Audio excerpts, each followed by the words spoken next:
Hey you, and welcome to this video where I will show you how to tag someone on Instagram.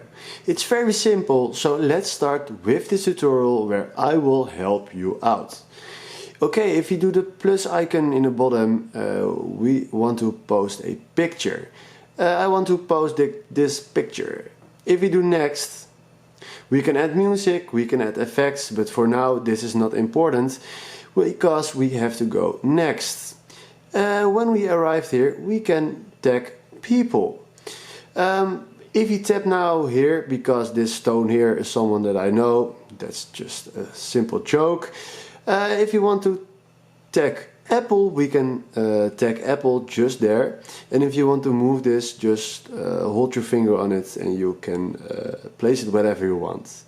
I want to place it just right here, and if I do done, now Apple got tagged. This is how it works, but keep in mind guys, if you have a private account, there is a possibility that you can't tag everyone that you want. You can only tag people that you are following and people that are following you back. So if you want to tag random accounts, please turn off your private account and switch it to a public account. This is how easy it is. If you find this tutorial very helpful, please give it a thumb up. Hopefully I will see you in the next tutorial, and I wish you a very good day. Ciao!